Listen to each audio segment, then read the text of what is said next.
Hello?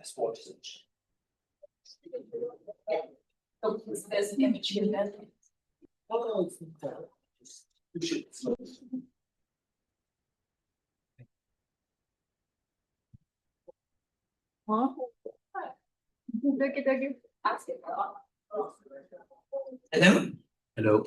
Can the online audience hear me?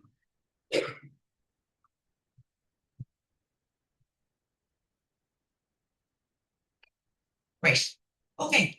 Welcome to the final demo day of Seeds of Bravery. We're delighted to have our in-person audience here in Warsaw, as well as our online audience here today. We are so thrilled to have 8 startups to pitch here in person. Over the past 2 years, Seeds of Bravery has been a strong platform for startup growth, increasing the international visibility of Ukrainian startups and supporting their positioning within the EU and the wider global innovation ecosystems.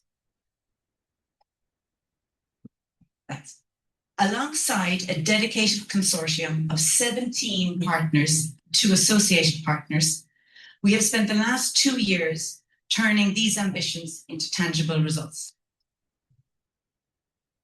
We are thrilled that this €20 million project, we have granted 12 million in grant funding, distributed to over 300 startups, with an average funding of 40k per startup.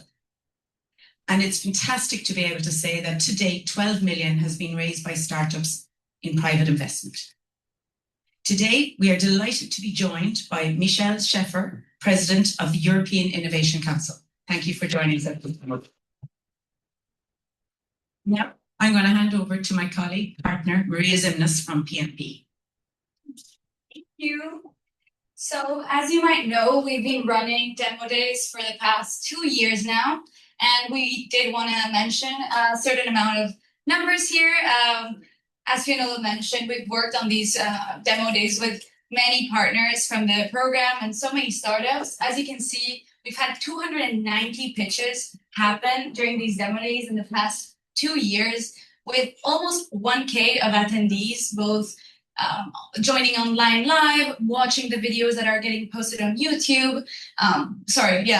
You see from the videos actually posted on YouTube and the attendees, we get to over 2K, whereas live attendees were about 1K. And there's been a variety of topics that are being discussed during these demo days. And we see that the startups have such a wide range, from reg tech, health tech, clean energy, climate, and such a variety. And it's really nice to see that the environment is growing and there's hunger for it as well. We want to welcome both our live in-person audience and also our online audience to this final demo day to commemorate all the work done from the startups and also our consortium partners on this project, and have a couple of pitches, 8 pitches to be completely clear from the startups. So the last thing I do want to say is thank you to the partners managing this demo day today. We have here Fionola, we have Maria from Funding Box, Carolina over here, Abby also coming from Access Big, and of course Plug and Play, which is where my colleague Carolina and I are coming from, and the whole consortium as a whole bringing us support. So before we get started, we did make a little video from the startups that have also been part of this batch, and we asked them, what is one word that would describe the program for you? And so here's this one word.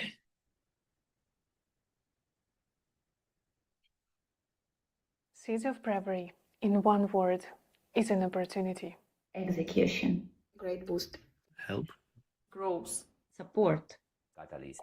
Launchpad. Resilience. Productive.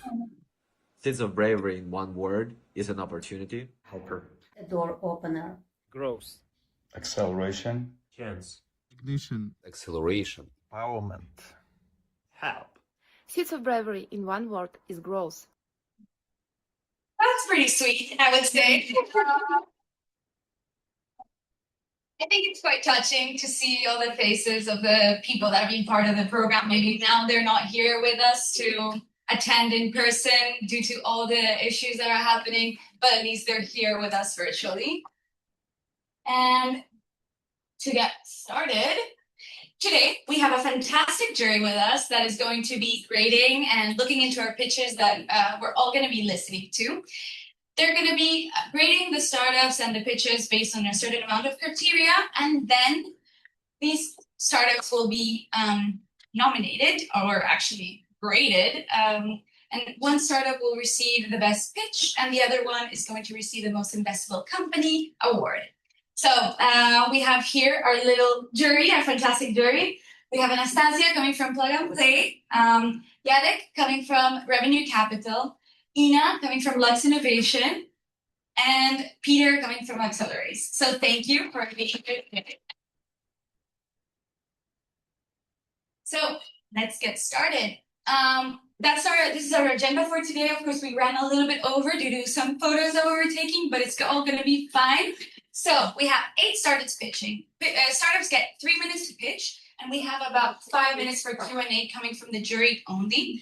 So the jury will be asking the startups the questions, and then we move on. We'll have a nice panel discussion in between the 8 startups that are pitching. We'll get a coffee break right after the panel discussion. And that's about it. Before calling in the first startup that is going to be pitching, I would like to note that everyone that is attending online will receive a survey at the end of this webinar asking them if they want to get connected to the teams. So just wait for that if you want to be connected to the teams, unless, of course, there's a QR code or an email already on the slides. Thank you. Let's get started. So we have Dim. If I'm not, there you are, presenting today. So here you go. Thank you. We are actually DIM because DIM sounds better in foreign markets, so we DIM, the broad markets. Can you?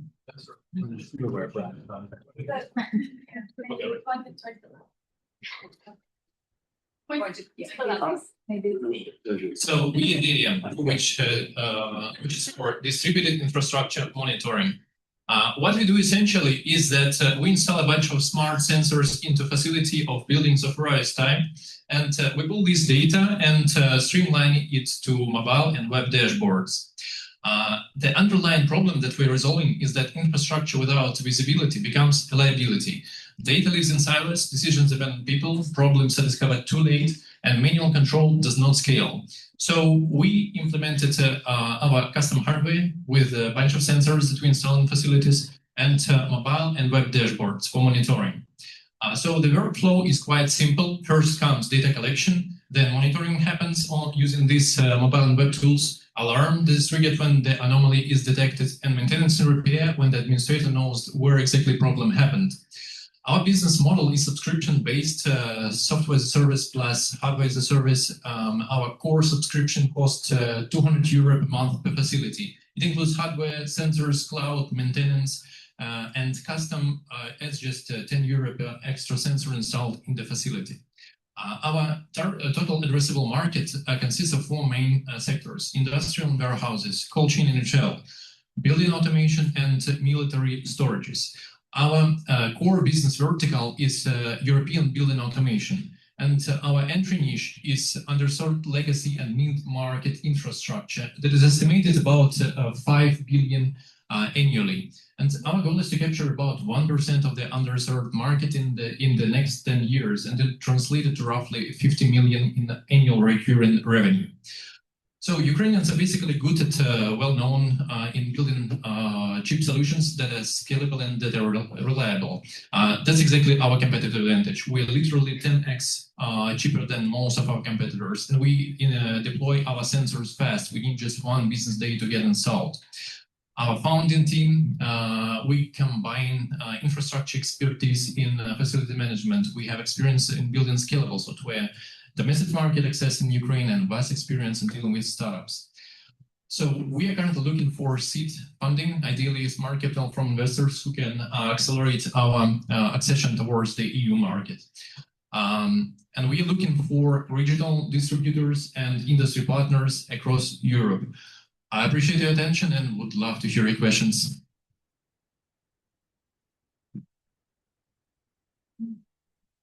Questions? Peter. Yes, I can go first. Could you kind of like elaborate a little bit of who is the customers? Is that kind of like the real estate owner, the facility manager, or basically the governments or whatever? So I couldn't see that on. But could you elaborate? So where's the biggest market? The real estate owner or the facility manager? Yeah, basically, the decision makers are different sector from sector. In our niche sector, that is building automation, yes, the facility managers are usually the decision makers. Either owners of the buildings or facility managers are those that we target to outreach. Thank you so much for the pitch. First of all, I would love to understand better where are you at now, both in terms of revenue and product stage. I think to say the same, we are revenue. We just converted the pilots that we ran in Ukraine. So we converted those, like we have about 15 locations installed in Ukraine. We have converted from pilots to commercial, but technically it's like warm contact. It's not cold market yet, so we're per revenue technically. We have tested. So the idea was to validate our solution in a real environment and make sure that it doesn't fail. So we ran 1.5-year pilots, and we converted it right now to commercials. And now we just launched as a part of the last Seeds of Bravery campaign. We just launched marketing 2 weeks ago in Ukraine. Thank you. Thank you for presentation and being first. It's not easy. Could you please share the best use case for the client? I don't know, XYZ hours saved annually, and what pain points are you solving, but in technical things? So basically, we help commercial facilities to scale, and so the thing is that using manual labor, scaling requires scaling manual engineering teams. So in Ukraine, we are saving about 200 euro per extra facility because we do not require extra engineering teams. But I would say that it needs to be revalidated in real environment with cold context, because right now we installed in schools, in residential buildings, that they don't usually scale. So currently we just replace some of the engineering labor with smart monitoring and improving the convenience of use, but not yet tangible financial result. That's something to be proven further on. So very quickly, I understand that the deployment is reliant heavily on the team which is processing the installation itself, which reminds me a little bit like a service-oriented setup rather than product one. Do you have any ideas how to scale it up? Meaning going beyond the team, which physically needs to be deployed in a place. Yeah, but since it contains hardware parts, so we need to physically install it. It's one-time installment, and it doesn't require like ongoing installations or something. So basically, but yes, this is inevitable. So the idea how we scale in the international market is that we connect with the distributors that already have connections and network in the target industry. Thank you. Thank you. Thank you. Thank you very much. Thank you very much for that. Oh, I think I turned it off. Why can't we?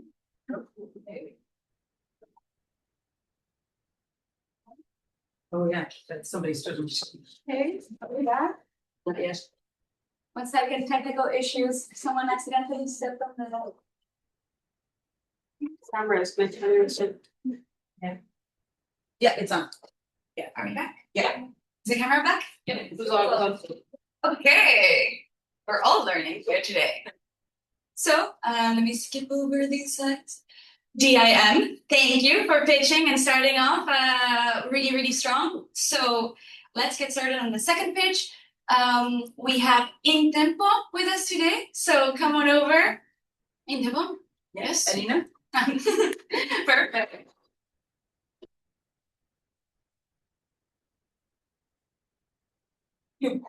Right. Right.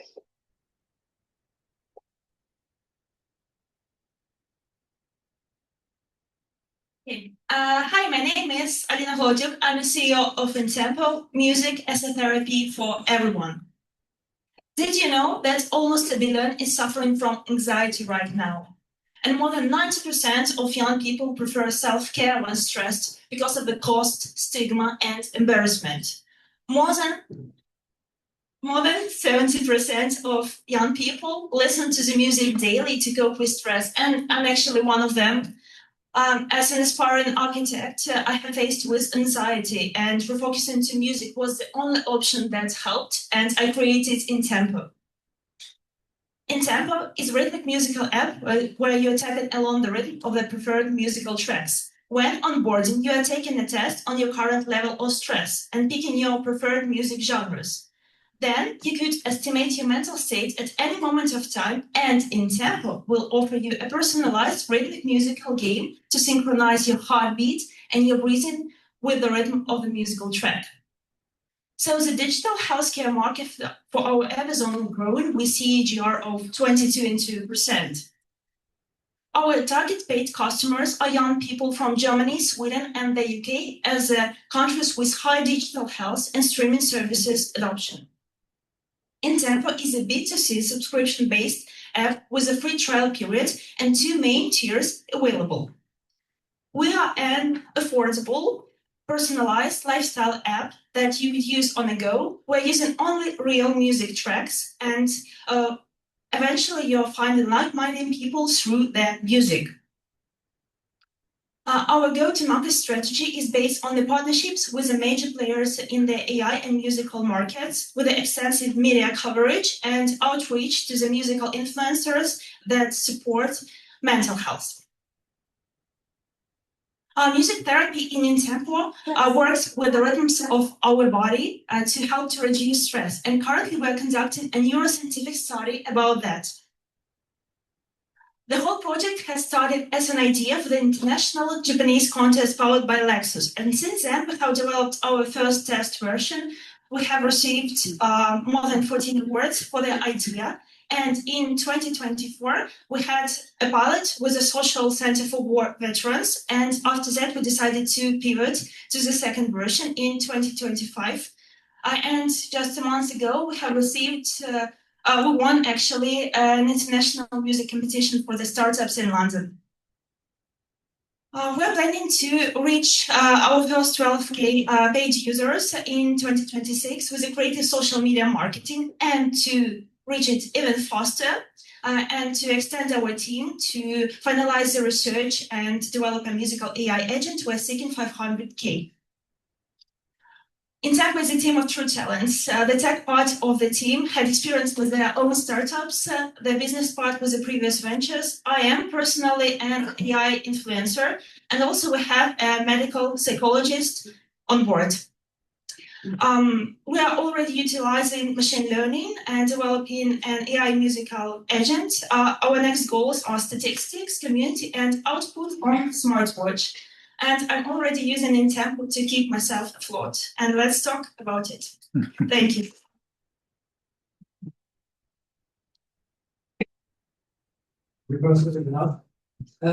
Quick question related to test users. So I just happened to notice that you're in the second phase of testing right now. How many users you having? What are you measuring? So what metrics are being used, and what are you learning? Currently, we're measuring mostly the duration of the musical session. How much time does the user stays in our app, and actually the retention during the week, like during the month.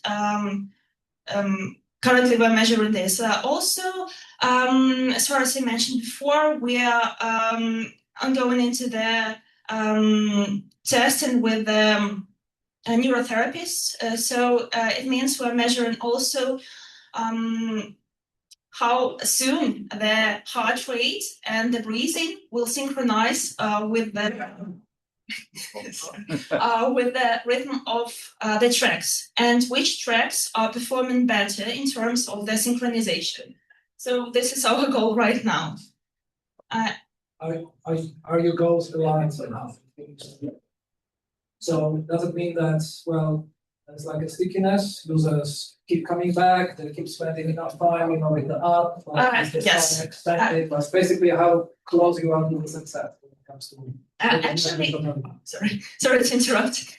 Actually, we had a base of users for our first version of the app. The first version of the app was a hardware and a software. So we had a tactile phone case where users could tap along the music and simultaneously interact with the app.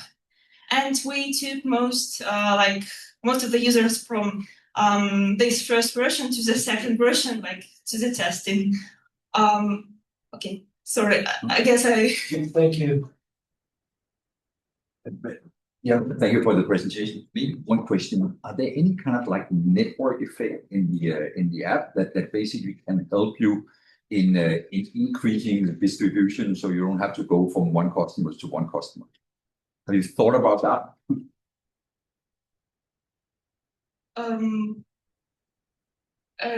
Sorry, come again with So are there any kind of network effect within the app? So basically, when I listen to music, I can recommend to others in order to kind of increase the the speed of distribution of the apps to new users. Our main distribution channels are social media channels because we're targeting mostly young people, so we're distributing through the social media, and not through the word of mouth mostly, but through the social media and through the partnerships with musicians. We have already partnered with the Polish orchestra from Ukraine and with a bit and take from LA, and currently we are negotiating the partnerships with the major labels from Ukraine as well. Musical labels. Thank you. Maybe one more question from me. Thank you, first of all, for the pitch, and great to see that you're building in the wellness space. I would love to understand a bit better your approach. Why are you starting with targeting German market? Did you test there? What considerations went into that? We took part in the German-based program for musical startups in Hamburg and in Berlin. It is called MusicWorks. And during this program, we have validated our app there in Germany. So we decided to start from Germany, actually. Just 1 minute, I have questions. Yeah. Okay. Could you please share what kind of hypothesis failed after having 3,000 users? And share any, I don't know, interesting insights that you figure out that no one knows of the audience thanks to this 3,000. Okay, we have faced the thing that it is hard to purchase a phone case separately from the app. So we decided to narrow it down to the software as a whole, because every year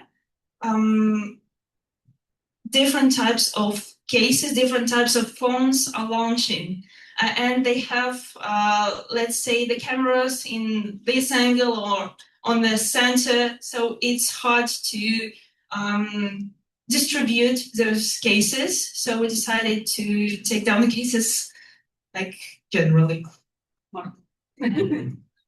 Great. Thank you.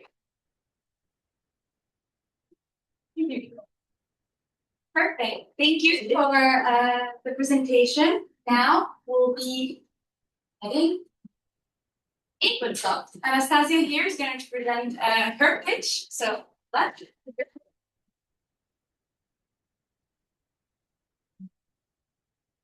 Perfect. Hi everyone, I'm Anastasia. I'm a CEO and co-founder of Inputsoft. I'm also aviation geek.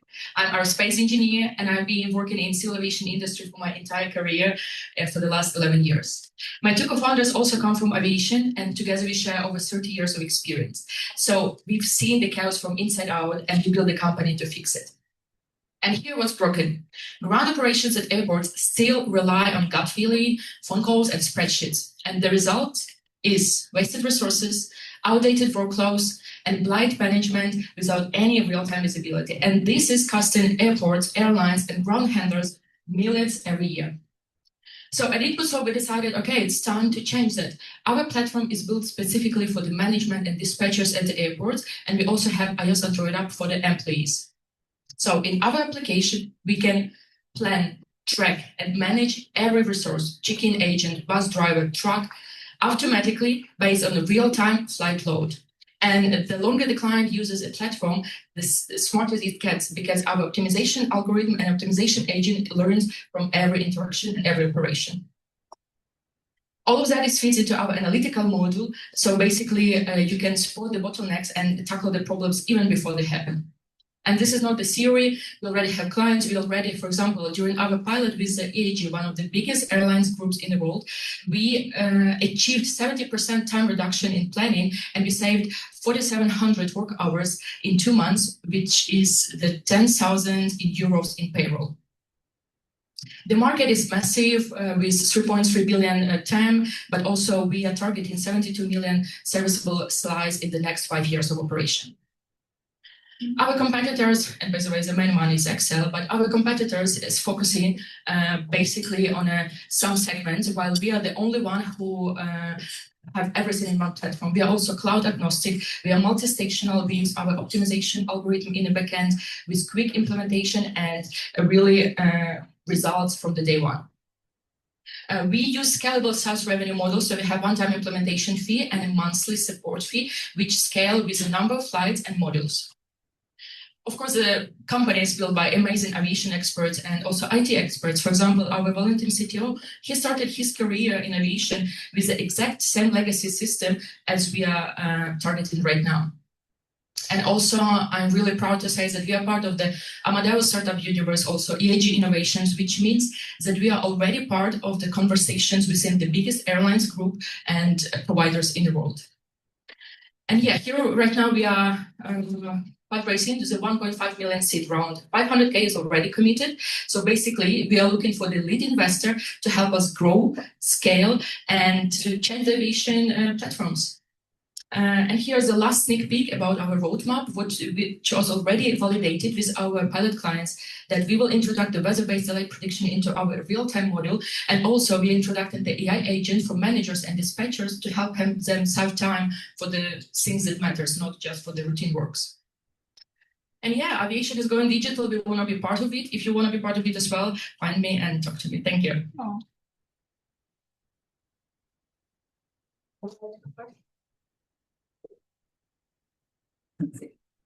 Thank you so much for the pitch. I'm actually hearing it for, I think, the second time, but excited to see the progress from before. Again, same question as to your colleagues before. Would love to understand the current numbers. You've been building the product for a while. You shared that you had a few pilots, so would love to understand the traction, in a bit more precise numbers. Thank you, Anastasia. Really happy to see you here. So basically, we have two clients. One is Lufthansa Group subsidiary. Another one is a ground handler in the US. They operate at 33 airports across the US. And right now, we are signing another client within the EAG Group. Another thing, we have 5 pilots going on right now, also in the US, in Africa, and basically we are operating worldwide. So that's the numbers: 2 clients plus 1 loaded right now, and 5 pilots in progress. I need to, sorry, maybe I wasn't aware, like a lot of listening carefully. So are your customers the airport or the handlers? Great question. So we have different stages of customers. The most important for us and for our system, who will have the biggest benefit, is ground handlers itself. Then it could be the airport itself, but also the airlines who service themselves, for example, Ryanair in Dublin, or there's a lot of examples in the US as well. Okay, but then a follow-up question. So if you're targeting a handler that has potentially a small part of the whole value chain of making an airport, so how do you connect to basically, because the bottlenecks can be outside of their system, basically? Yeah, exactly. So there's a huge innovation scene is going right now in the aviation industry. So we try to be part of that, and we will actually knock on the door of every handler. So it doesn't matter if it's a small one or a big one, if they have 1 station or 50 stations, we wanted to connect all of them on our platform and learn from their data to, make it better in the future.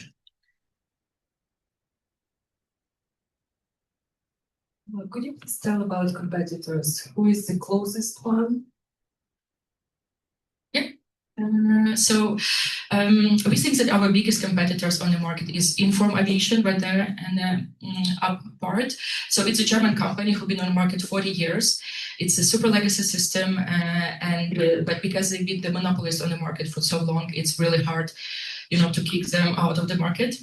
But we are doing that really great with all the feedbacks that we receive, even from their current users who are speaking right now with us. They're telling all of the flows and all of the features they don't like in our competitors' software. So we implement, the better ones in our versions. Thank you. And are they targeting also three type of users as you answered?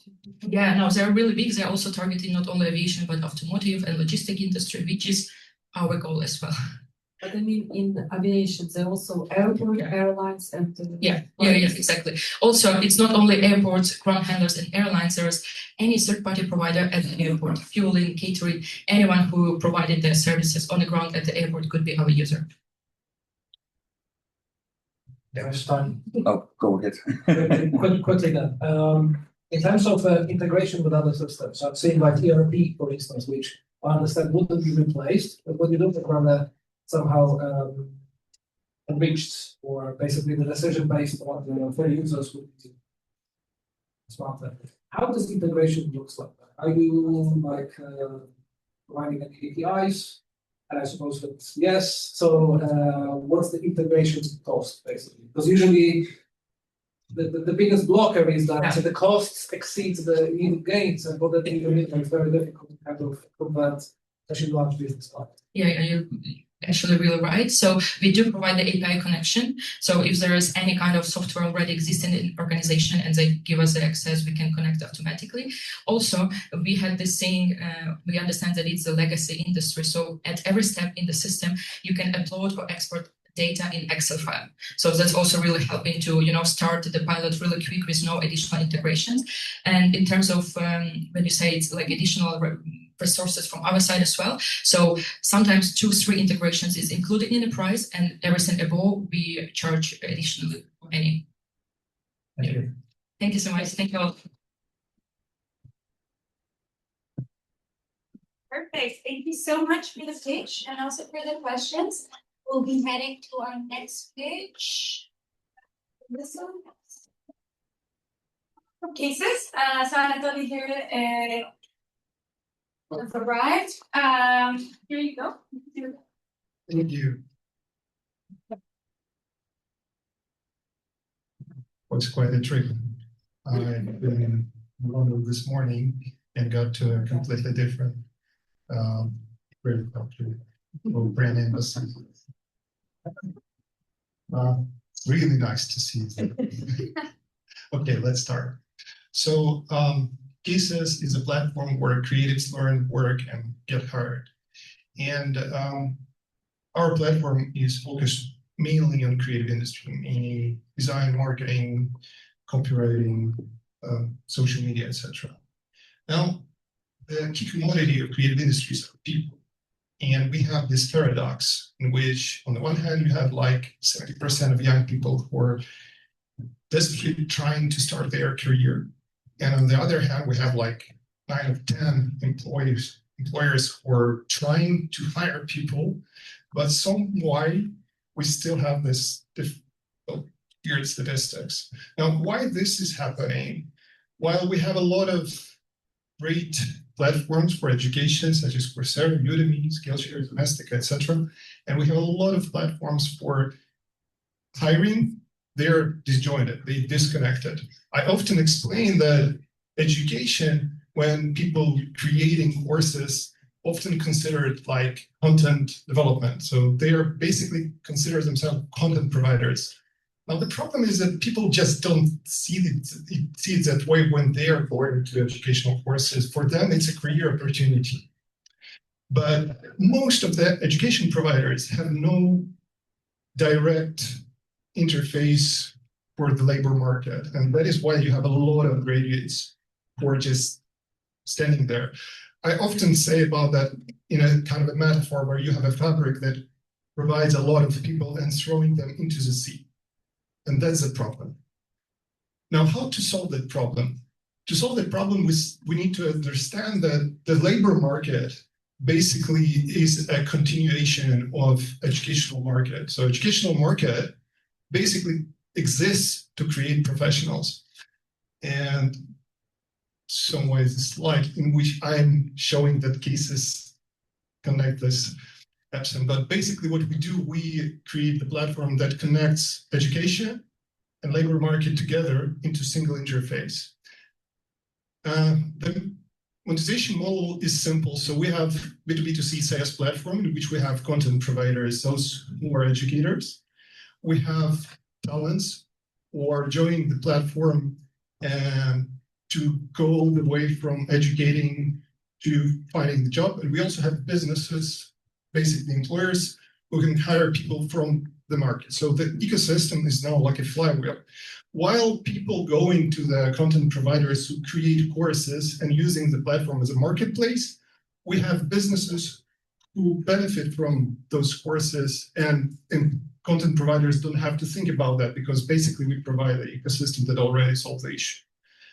The platform already works. In Ukraine, we have over 150,000 registered users and 2,500 businesses registered on the platform. We generate revenue and we have like 15K MRR.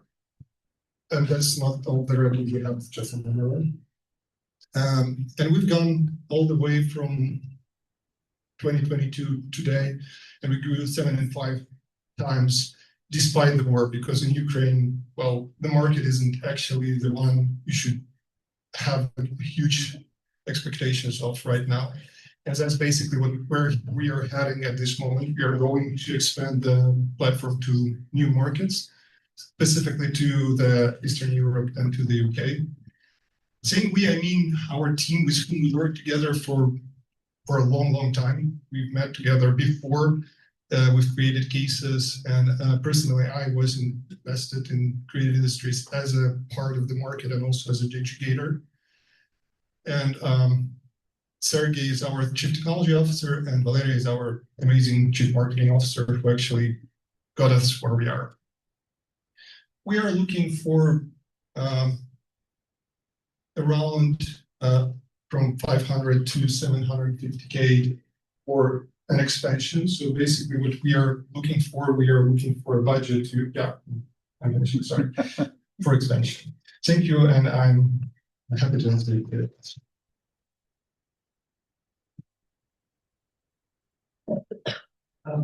Quick question, and apologies if it sounds complicated, but I'm kind of struggling to understand, how ideally quantified demand, which is coming from all those subscribed businesses, is translating to the lever result. So I understand it works like this. You receive very well articulated needs and demands coming from the businesses for a certain set of creative skill sets, and you satisfy them through the education model. If I understand correctly. But how does match actually works in practice? Because normally from my perspective, the demand is usually opportunistic rather than strategic.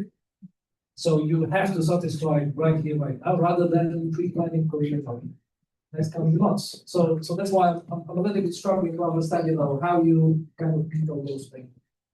Well, firstly, we need to understand how this works in our platform. In our platform, the guy who goes for the education creates a digital profile and it stays there for a long, long time.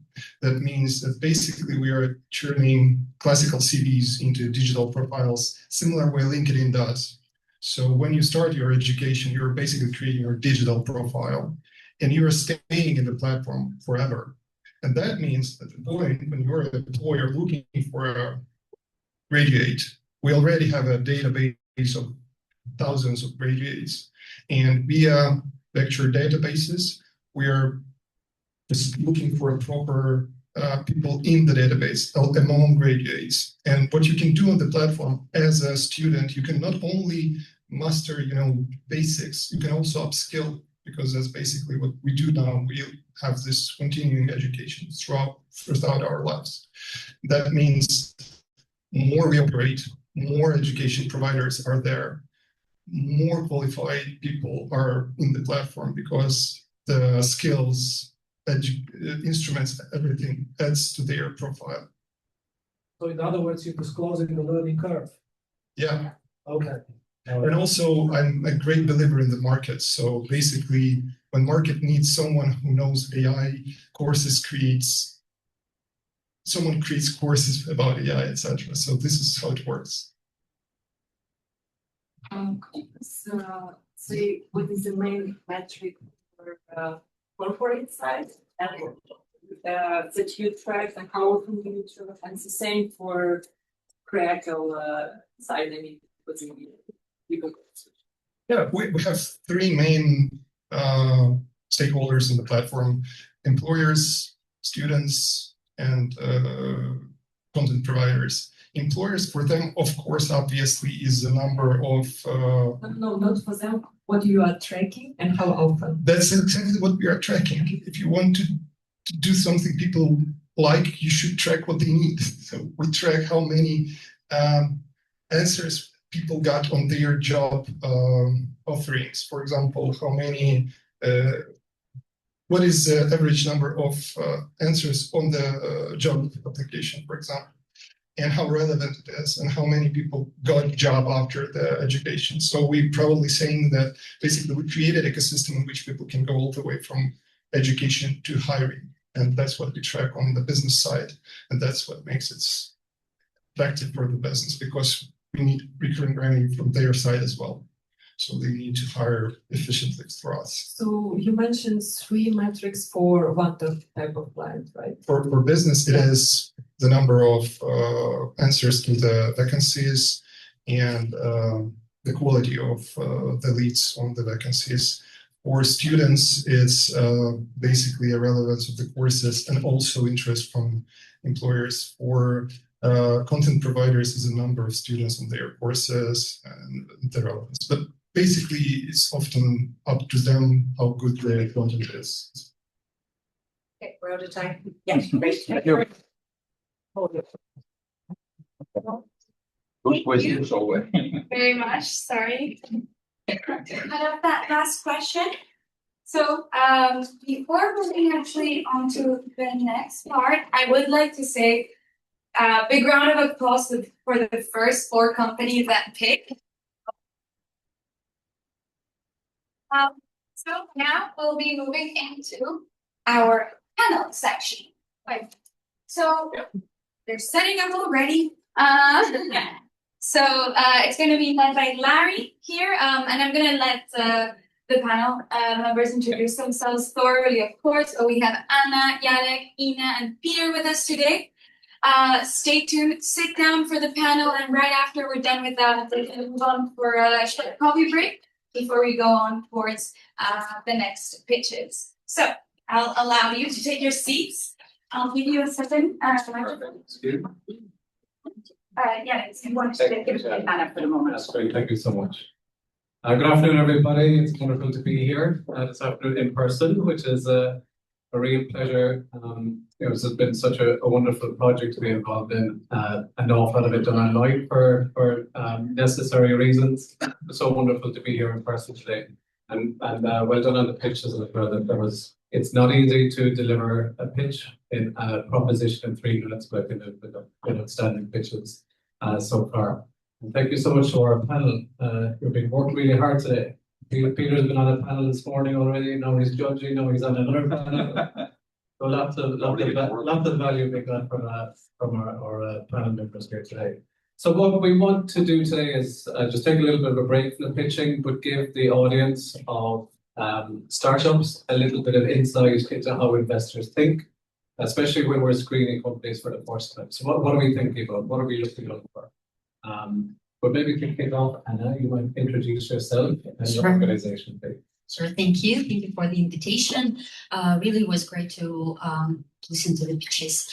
Missed that. Haven't heard for a while. Haven't been part of such a crowd for a while. So my name is Anna Magiera, and I am the managing director at iClub. which is an angel community, global community driven by TA Ventures. So basically, our model is pretty simple. TA Ventures, as a VC firm, provides leads and kind of incubates companies, pre-seed and seed companies within. And as soon as they are mature enough, meaning showing the initial traction, our investors have the opportunity to join the round and invest alongside TA Ventures. And we have 7,000 of investors in our platform today. We are growing very fast, and they are actually from 40 countries globally. And our main idea is to make venture deals and venture companies more accessible and more educational, and venture investment more educational for private investors. So that's our mission, I would say. Excellent, thank you. And you were a serial founder yourself, right? Well, I had a chance to also launch some businesses and to be part of some startups and a part of corporate world and part of VC world. So, originally from Ukraine, based here for 10 years already. So now I can say that I'm part of CE startup ecosystem. But my heart is in Ukraine, definitely, and that's basically why we are very much still integrated into the ecosystem. But I will share about that, definitely. Thank you so much. Jarek.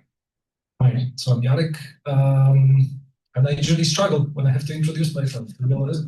But let me just say, for the last approximately 10 years, I've been, revolving around and working within the so-called Web3 space, wearing many hats, like being the founder, being the investor, and the so-called orchestrator of various programs related to education, development, and so on and so forth. It's quite actually interesting, how the general perception of the space has been evolving, or rather fluctuating, as it doesn't evolve in one direction only. So for quite a bit, my mom believed that I'm just calling old people selling them Bitcoin, which doesn't exist. It took me a while to actually prove our voice, but I'm wondering, where are we now in terms of how Web3 is being, received. Not in the general public, maybe, but when it comes to the regulatory space. So that's probably a topic for a different discussion. So that's what I do. That's who I am. But obviously, apart from Web3, I'm sitting currently at the board of the organization called Bravery Capital, which started as a classic fund. We evolved towards more of a venture building thing, where we are quite much hands-on. Those invested. And I should probably stop. Perfect. Thank you. We might come back to the venture building. Ina, will you tell us a little bit about yourself and Luxembourg? Thank you. I'm representing Luxembourg today, and so basically it's an innovation agency of Luxembourg, but we have more complex services that in other countries. So for example, in Poland, it's 15-20 organizations doing the job what Lux Innovation does. So in Luxembourg, just because it's less than 1 million country, as you know.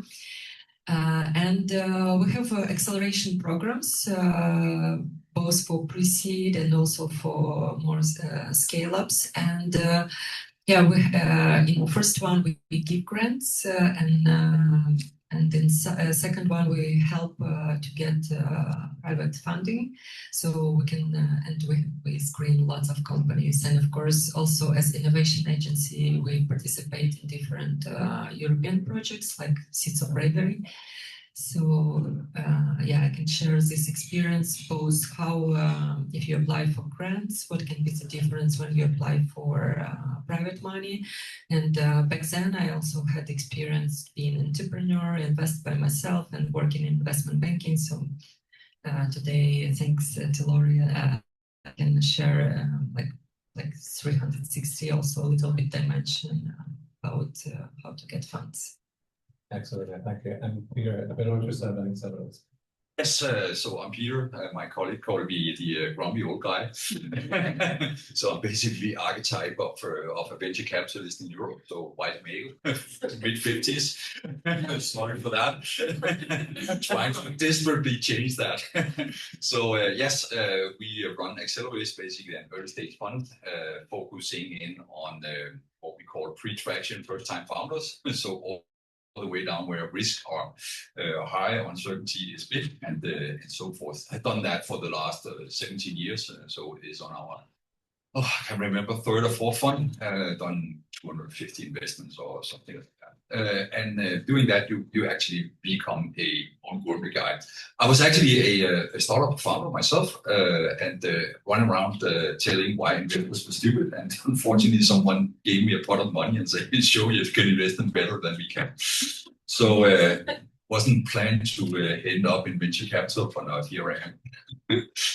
Very good. Peter, just might stay with you for a minute. Tell us a little bit about the Accelerate platform, because I know it was really central to a lot of the programs that are run through Seeds of Bravery. Yeah. So I because I'm a founder, and I found that the problem with venture capital is really not a scalable business model. Basically, scales with individuals and to some extent money. So I always try to crack how do we crack the code of becoming a scalable venture fund. So our first attempt of that is basically building a platform that should be turned to a startup and say, okay, you can go into this platform and then you can start thinking about how do you create your pitch in order to convince grumpy men like me where are kind of like the best investors that fits you, and so forth. So the whole idea is, well, could we have a front end that could educate startups in what are we looking for and how should you present it? Then we could basically have it kind of like a big inbound funnel to our fund. And like our good business idea, it really does that. Excellent. Okay, so I said at the start, it's really difficult for these companies to, communicate their proposition with users. But on the other side of the desk, it's really difficult for investors to consume that information and make a decision as to whether to proceed with this. So I know the investment syndicate that we run when I'm screening companies, I try to simplify it. It's down to three things: team, technology, and traction. But we might give that a little bit of insight from your point of view across those headings. So Ina, I'm not going to ask you about team, I'm going to ask you about traction in particular. What are you looking for, in particular at the super early stage when there isn't necessarily lots of signs of traction versus the later scale companies? What does qualify for traction as an investment? Thank you for this question, and fully agree with 3T. I just want to share a story with one of the company who applied for our accelerator. Because I believe all of you read a lot of books, but what gives you inspiration is real cases or numbers. So we had a pitching for our Fit for Startup program, and one of the founder, he did not plan, he was just traveling to come to pitch. But someone said, no, this program is for you. And he was just in the shorts and flip-flops, So he was the worst prepared because he was not preparing at all. But he was like, he won the place in the acceleration program. And now he's one of the outperformer of startups in Luxembourg. And I asked him what was not planning to pitch, like presentation was awful, but he said, I have just one slide with traction, and it's like, and that's all. So it's like, and be smart. Today, maybe you notice those who show more numbers, we have more questions in details of this numbers. So think about this and what stands behind. So if you have like just testing users, but what information you can get out of this testing users and what you should do in order to turn them into paying. So it's like always think about this funnel and what you have been done and what you are planning to do. Like for me, it's like, of course, after the team, traction is golden mine. Actually, going to double back to Peter here because it was too relaxed. Oh.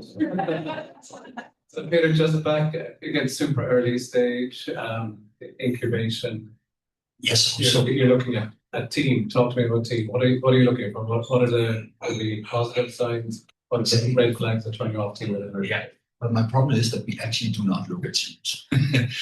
We do, of course, at some point. But basically, what really triggers me when I hear pitches, if there is a kind of like a coherent story.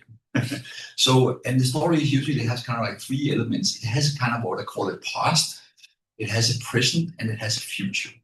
And to give you kind of like, okay, how is the world working today? Why is that changing exactly now? And how will the world be operating in the future? And why are we perfectly positioned to take advantage of the way the world is going to be operating in the future? If you can tell me that, then you then we can go into the team and stuff like that. But I think the biggest problem that I meet with startup is basically I don't hear that story. I want to kind of like understand, okay, this is the reason. Now things are changing, and for something that we can actually provide a solution, then it starts making sense. And then we can talk about team and traction and stuff like that. But I want that big grand story of why this is going to be important. Yeah, that's a very good point. Absolutely. It is about storytelling after all. Derek, you're a technologist at heart. So when a technology company is pitching for you, what are you looking for from an investor point of view to ensure that technology is protected? Quick comment to Peter, actually. Peter, I'm going to take this storytelling thing home, actually, because I really like it. For me, everything starts from the team, but also concludes and kind of is done or summarized with the team itself. And I agree that it's not all about the team. It's just who's telling the story and how the story is being told. The concept. And I agree that there needs to be traction. There needs to be like a roadmap. So you need to know what you're doing, why you're doing this, for whom you're doing this, and so on and so forth. I think that at the end of the day, as an investor, you're supposed to plug this thing into some sort of a setup. And let's call it a network. So it's a network, it's a private network, it's the network of the possible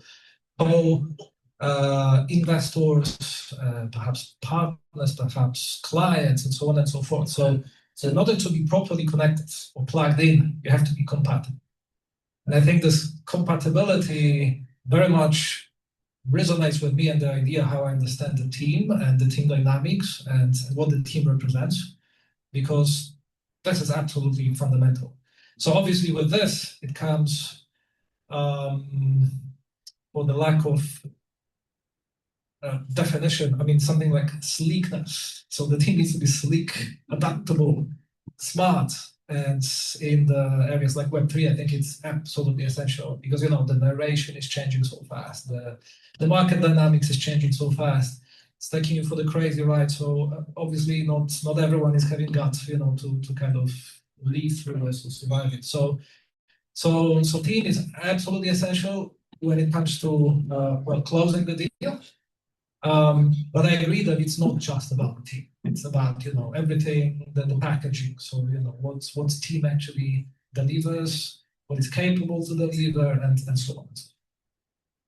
Excellent, Eric. Thank you. And say about team, technology, traction, all three, something in particular that you focus on. Just to add, because many smart things have been said, if to speak about founders, one thing I've been kind of, you know, looking at and seeing in our portfolio, and I was trying to find what is that thing that actually makes those founders outstanding, right? For us, for our private investors within iClub, why they choose to invest in some teams and they choose not to invest in others. So what is there? And one of the things that came to me, kind of insight, is the ambition and the readiness to not just build another product, which is kind of software features, you know, something that's like that, but more to think as, okay, so I'm going to reinvent the whole system, right, with my solution, because the system is not working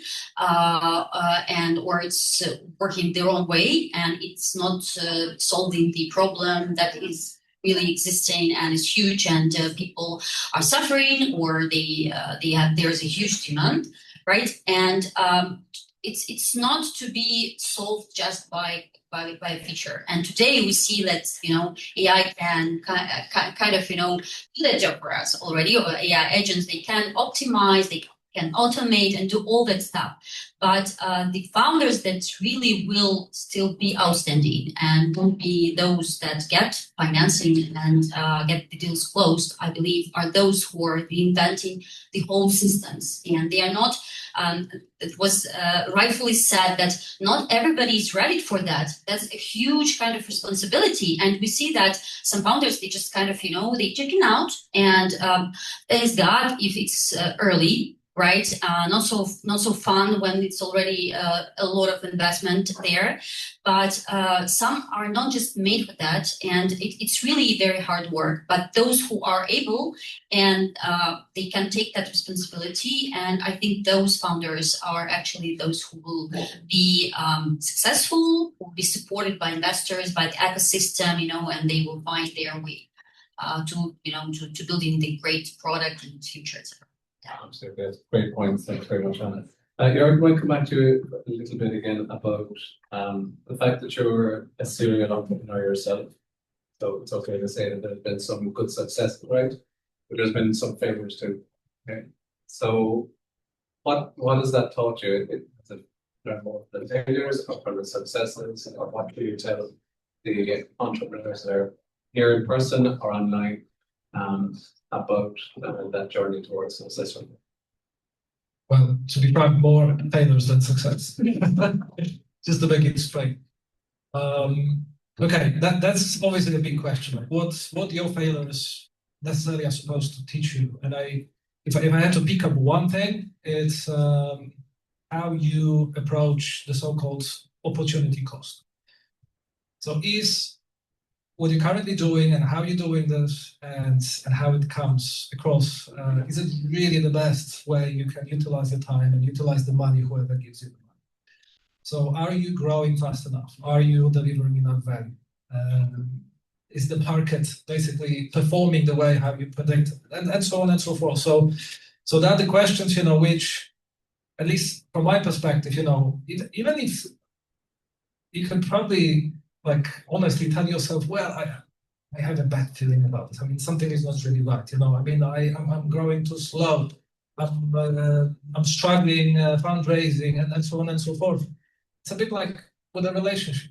It's difficult to let it go because you already invested emotionally, especially emotional. And I think it's also there's some sense of pride and ego that everyone knows or supposed to know what you're doing. Your friends know, your family knows, and you have to admit, I'm not necessarily going to continue, doing just that. I'm moving on. And if it happens a few times, then what does it tell about you? And I know we probably shouldn't really, enter this kind of a cultural waters like Europe versus North America and all this, but you probably know what I'm going to say. There's still such a different approach towards failure itself, yes, but also testing opportunities. Because failing it's a drastic thing. To probably you have to crash in order to kind of call whatever happens to your failure. But testing, probing, that's another thing. And this is something what's in the startup world is called failing fast, and I really like it. Because you give yourselves options okay, I'm going to take it there. And then when I'm there, I'm going to eventually honestly tell myself, is there any space to carry on? Do I really want to do it? Because maybe, first of all, you will not take it there because it's too difficult, or you're just not controlling your environment. Well, you never control the environment, by the way, but it's not really going the way you want.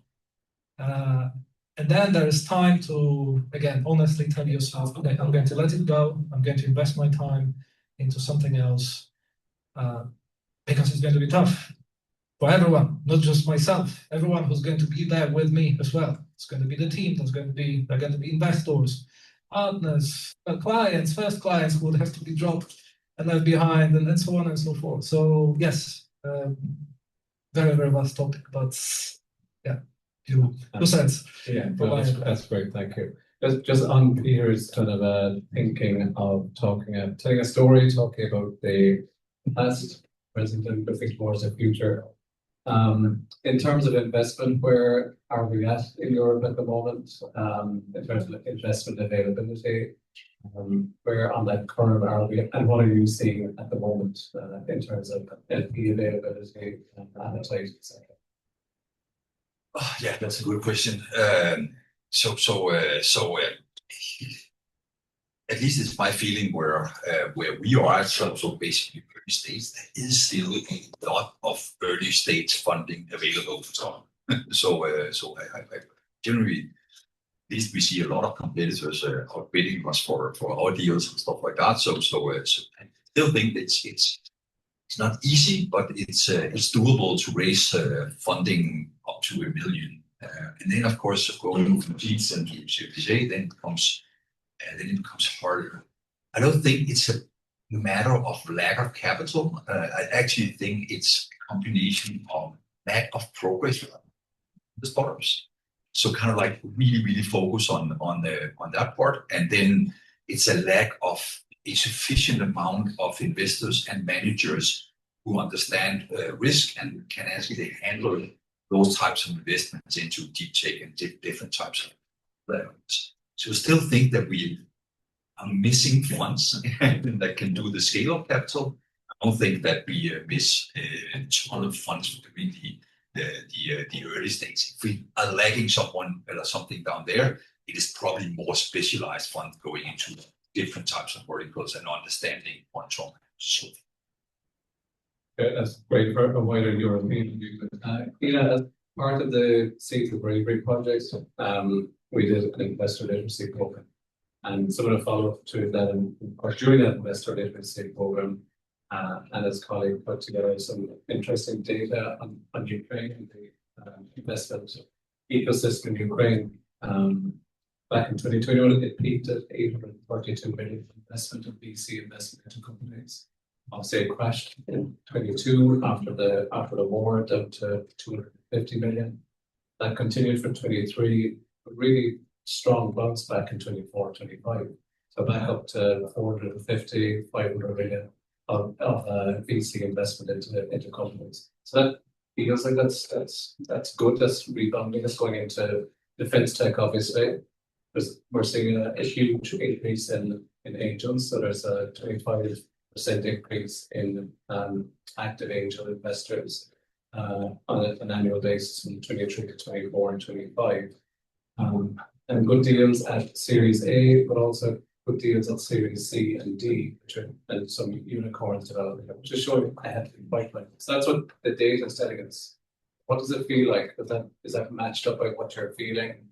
I mean, you're based in Luxembourg. You are Ukrainian. Your network is in Ukraine.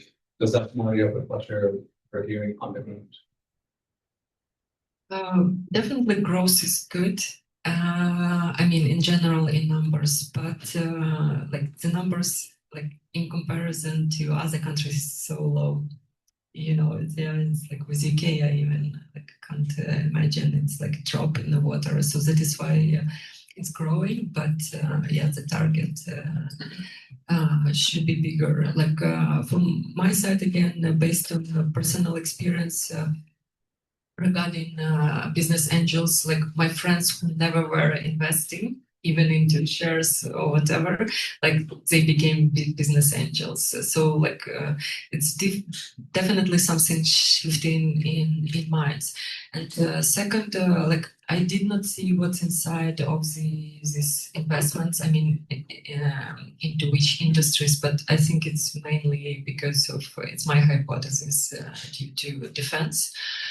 And honestly, I would like again to thank European Innovation Commission for support, because before 2022, but even like more several years ago, most of the investments went to like all startups, successful startups went to US from Ukraine, and thanks including thanks to these Seeds of Bravery and other initiatives, like companies still in Ukraine, so they are not moving out. So at least for Europe, this is a trend. And I might ask the same question to yourself. Again, you have some insights into the ecosystem that you might have. Yeah, sure. One of the important things that I've been seeing lately is, and this is the trend which is affecting the growth in numbers of private investors. It's actually that there is the financial literacy is becoming a thing in Ukraine. I've been a part of the venture ecosystem for 18 years. So back then, I saw how angel deals were closed, meeting in a cafe, just signing some paper. Nobody knew what the paper was because it was brought from the US, from Y Combinator, and it was nice. But what did it mean? Nobody knew. So the parts, they signed the document and they just exchanged money, and somehow it happened, but mostly it wasn't very successful because there were no understanding where is this heading, how is it working, what to expect, etc. So many people, they still were not satisfied with what was the outcome. And today, the overall financial literacy is kind of really a trend. Many people are interested in building investment portfolios, different investment portfolios, not only with venture. They start very cautiously with some bonds and some the capital markets. So they start with real estate or things they understand, but still they start building the investment portfolio. And as soon as they see results, they start, to kind of risk more, try new things. And that's how we see more people are actually coming to venture because, well, that's obvious that we are now, 10 years ago, it was a bubble of venture people, startup founders, investors who knew what was happening. Nobody else, they didn't know what was happening. You came home and people were saying, well, are you calling, people and selling something over the phone? So nobody knew what was that exactly. Today, I come home and my son, who's 7 years old, tell me, can we try ChatGPT now? I want to ask a question, And that's the reality when technology is part of our lives. So people are more open to that. They are already kind of ready. And we see more and more private investors adding venture deals, private deals to their portfolios, which is great, I think. Of course, it still requires a lot of education. And, there are a lot of programs, acceleration programs for startups. And we have been focused a lot on teaching startups how to build a startup. But we have forgotten to kind of, teach investors how to invest. And when we just, read the books from the US authors about how all that, industry evolved and how it worked, people there, they are born and they know how to angel invest. People in Europe, they don't. They don't know basic things. They ask basic questions, and I understand why, because it's kind of, a new, beautiful, interesting, but very, very risky world for them. And that's why we are, for example, now very focused on education. So we are growing in numbers of private investors, but we focus so much on how we provide new products, educational products, to make them, invest, not just because somebody else is doing that, but because I know that that's a good investment opportunity. I want to be part of that, to build very cautious and kind of, thoughtful investment portfolio. And yeah, that's the reality. And we see that. And also, to speak about Ukrainian ecosystem of investing, I also see a kind of, system building, because there are more structured approaches like syndicates and investment communities. And we have a lot of partners in Ukraine now that we are kind of, we come together, not like rivals. And okay, so we need to, no, we come together as partners because we share deal flow, and some of the partners there, some syndicates there focused on defense, some are not. And we are just, trying to find the ways how to collaborate. And that's how I see the future, that first of all, the syndicates and everybody working with the private investors collaborate. And also we find the ways to connect with later stage VCs so that, when we invest early stage in the companies, we have kind of, the path to go further, not just to kind of finish here and what's next. So that's what we are seeing, and but yeah, I think that the future really. Thank you, and like our experience on Seeds of Bravery with the investor literacy program is very well. It was all about collaboration. This was huge. Anyone who was asked for help was like yourself was more willing to step in and help and share deal flow, share ideas, and so yeah, I think there's huge collaboration in the ecosystem that can only go well for the future. Gary, looking to the future, what are you seeing specifically in terms of investments and trends for investment in Europe? Tell me about that.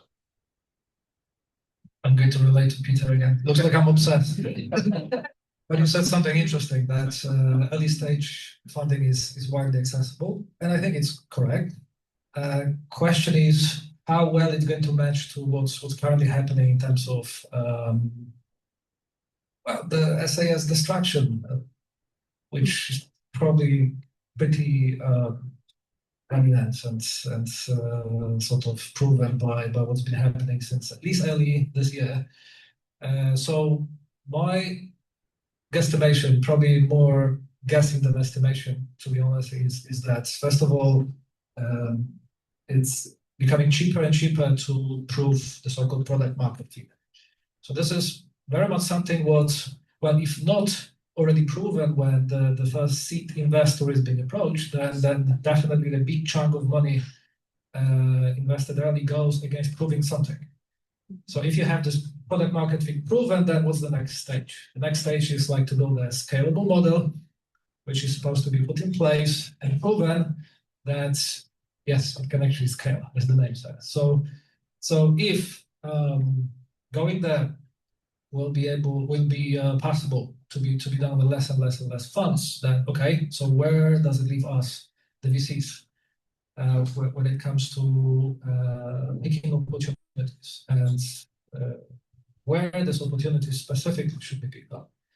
So we might be faced with a situation that going through the pool of projects, and let me just kind of picture this like we have a funnel, right? Where actually us VCs, we struggle at the top when it comes to access, when it comes to picking up the right pool and later on processing this pool down the funnel.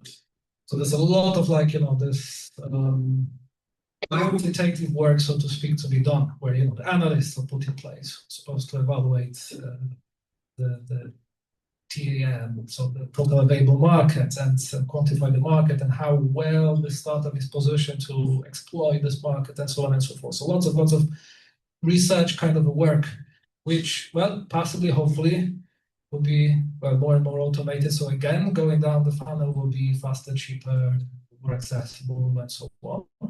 So again, we have a shrinking pool of projects with not necessarily shrinking pool of capital, where exactly looks like there might be a higher competition for those who left essentially, and if you're small, and by the way, my fund is small, which means that yes, we've been already kind of forced to invest via syndicates, formal or sometimes informal, since Web3 after all. So possibly this process will be accelerated. So pooling capital and going after opportunities which might not be that happening that often as they are now, but they will be happening eventually.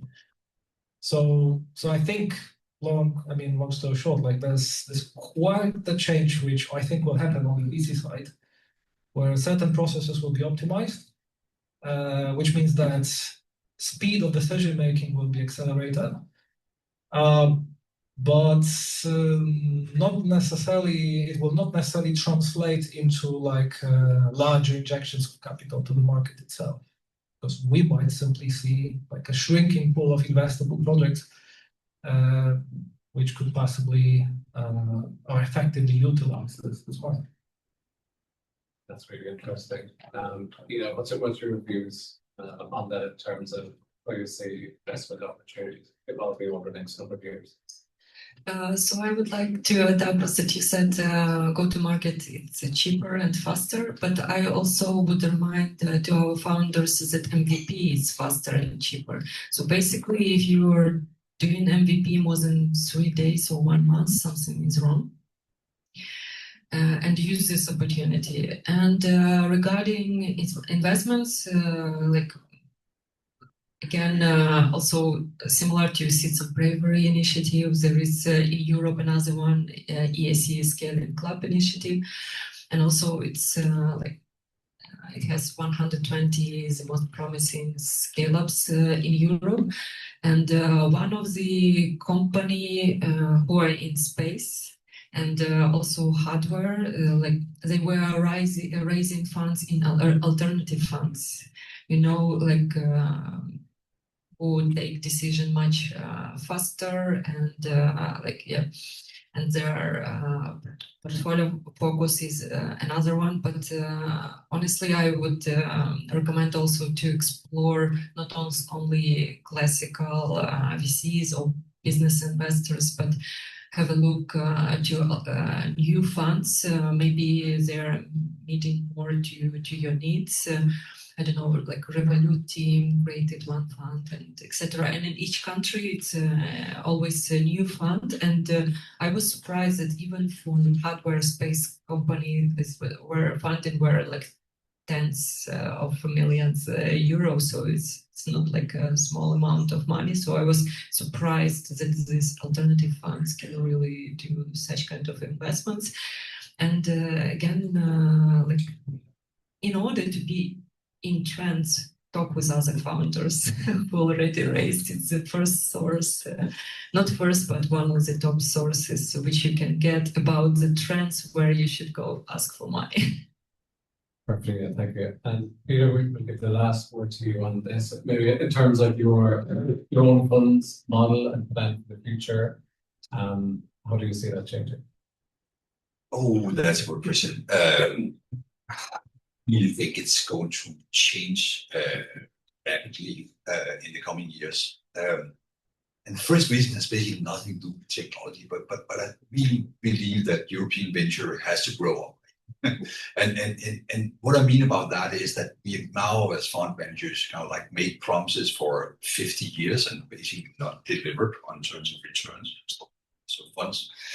So if you bought an index on the stock exchange, you would probably make more money than invest into a venture fund. So we need to kind of like really show results. So that's one thing. Then the second thing, I think that the fund structure is going to be disrupted, because a fund structure is only the benefit of a management team. Because you get management fee, then you get upside, carry, all that stuff. And it's kind of like, why should that work in the future? Because basically technologies can do a lot of the things that you do as fund managers and stuff like that in the future. And therefore I would see that you would see kind of like maybe three things. You will see a ton of individuals actually acting as funds, but without management fee, using technologies, syndicating startup. And therefore, if you are in the future to deploy capital, then you have to provide the things that technology cannot provide. And in my mind, that is only maybe three things. One is kind of like the feeling of being part of an exclusive club. So because these guys invested in me, I'm kind of like I'm a rock star here. Second are connections. So what the PMP are doing. So you can provide them with the connection. And third, you can provide them kind of like the modern tools of how you build your startup, probably using AI. And if that's kind of like what's left as a venture capitalist, then why build a fund? I think you're dying on, but that's not necessarily good news for Oh no, I'm fundraising, so that's been really brilliant, folks. Thank you so much for just saying thank you to Peter, to Ian, and to Jarek, and to Anna for all of your insights. I think we covered a lot of ground there in the last 30 minutes or so. Thank you so much. Thank you.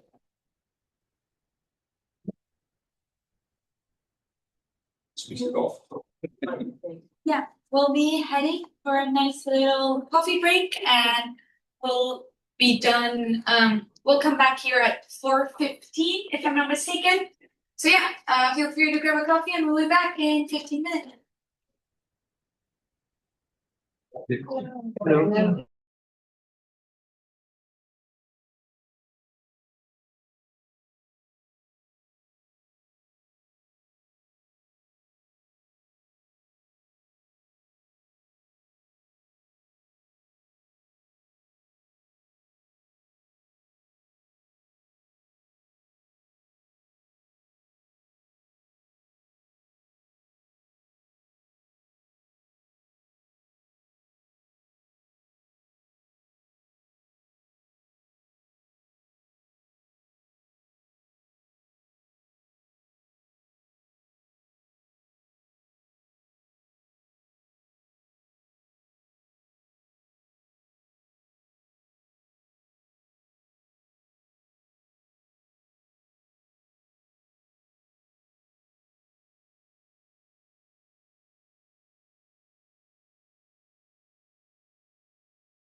Whether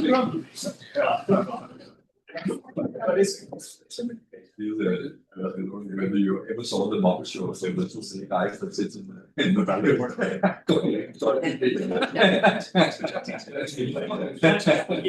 We're not on mute anymore.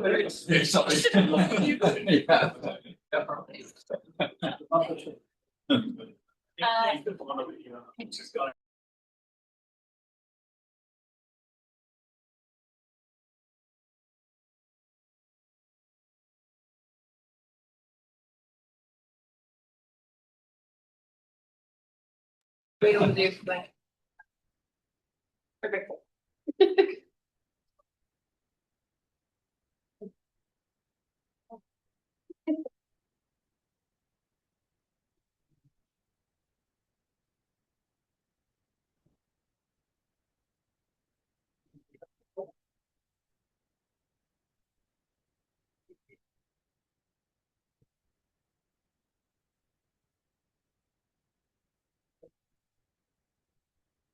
Welcome back. We are delighted to get started with our second round of pitches. So we have 4 more great pitches for you. And first up is Katerina from Energy Advisor. Well done, Katerina. Thank you.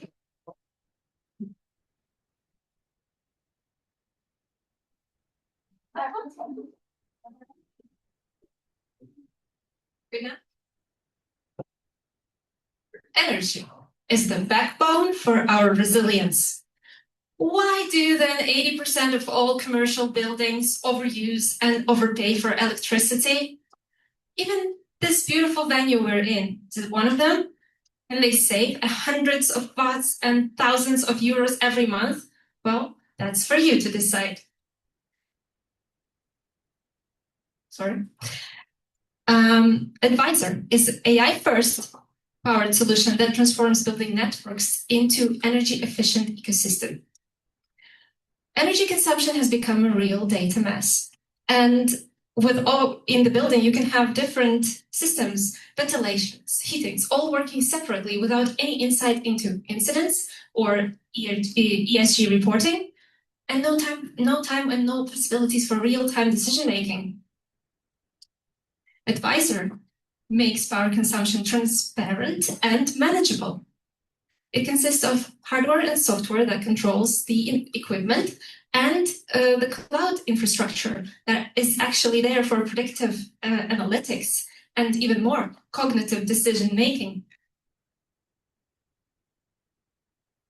Our UX is not here just to represent the reporting and monitoring. It also is a real-time working tool to control your building networks. And it has instant alerts for any type of incidents, as well as it can be integrated with ERP and BI systems.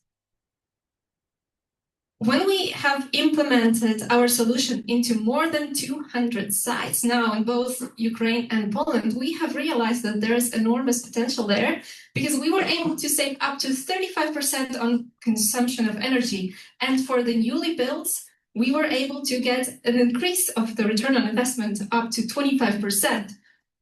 And obviously 90% of all critical incidents were avoided.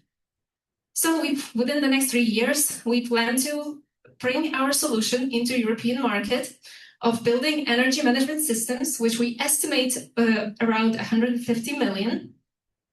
Our revenue streams are diverse and stable. 50% comes from the subscriptions to our platform. Another 20% comes from the integration subscriptions. 20% comes from the sales of our hardware, and 10% comes from the consulting to our key customers. We've analyzed our competitors and realized that no one yet has this product on the market, which is our cognitive decision-making unit. And for that, to finish the development on it and to scale, we require $1.5 million of investment. Advisor helps businesses get more from each bat. Join us on our mission. And this is our team.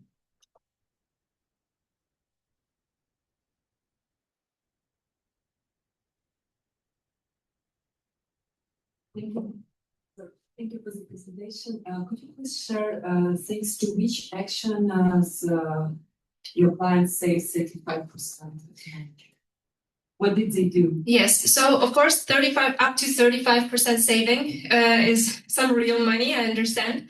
So this was done in multiple areas. So basically, this is both our solution plus our consulting, how the clients can actually advance their buildings. So for example, if you only take our solution and implement it without any type of advancement on, let's say, some of the installation that you have in the building, obviously you're not going to get such a high result. But our solution plus the consulting that we provide actually brings these numbers up. Could you please explain what exactly did they do? So added isolation or changed consumption, or like what actions did they do in order to get this saving? Yes.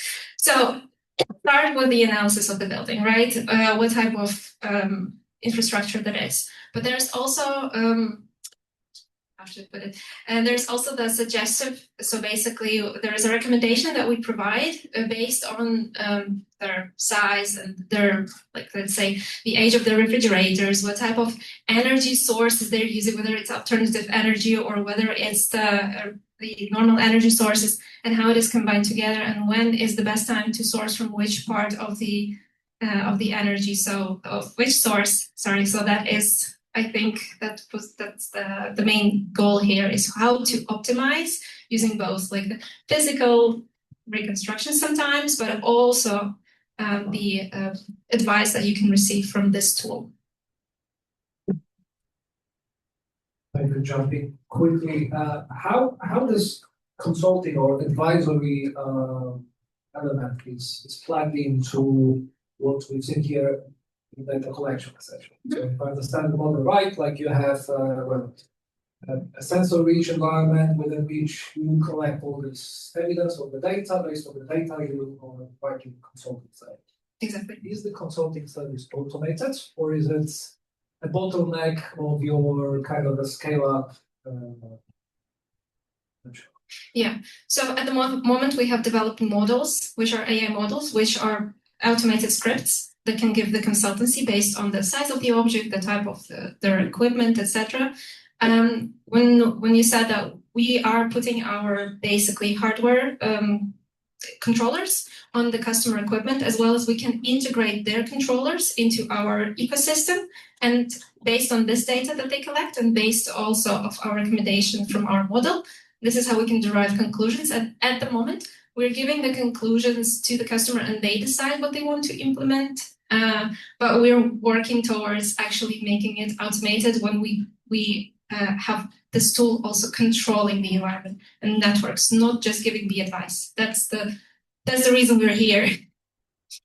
Just quick question. What is the secret sauce when it comes to the consulting? Because, okay, I remember there was the slide where you are sort of grading yourself, what I call that. Mm-hmm. How, so you compete with what, essentially? Like, is it the know-how behind this AI prediction model, or data, or what is that? What is that? We compete with inefficiencies at this moment, right? So we know that in the market there are inefficiencies, and there are players who are solving for that in some way or another. Some are more expensive, some are more complex, some do not have AI capabilities, right? So we combine this and also providing the consultancy that we've collected throughout our experience throughout the years. But the secret sauce, that's a question actually to our founder, which I would gladly introduce you to. Thank you. Thank you. Maybe one last question, sorry. 1 minute remaining. So here on the competition slide, right? You mentioned, I do understand how you win against legacy VMS, as like what you mentioned in terms of consultancy, but with AI startups, you put that they don't have hardware and complex integrations. How is this a downside for them, and why your approach wins with it? It makes sense. Yes, because the more real-time control and data you have, and the more integrations you have on the side, right? The closer you are to the object, and the quicker you can make decisions, and the better data you can have. AI, they might not be as connected to their end customer, and this could be their downside. But again, on the technical side, I can also advise you to talk to our technical team. Thank you. It's fantastic. Thank you. Thank you. Thank you.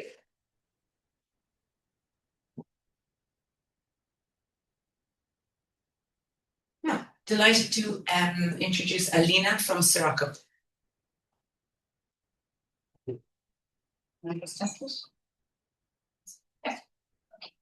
Hello everyone, my name is Amina and I'm senior in Sirocco Energy, and we are building wind turbines for suburban businesses. And our solution cover one of the market gap where is large turbines don't work at all, or small turbines don't provide enough of electricity for businesses. So Sirocco unique design is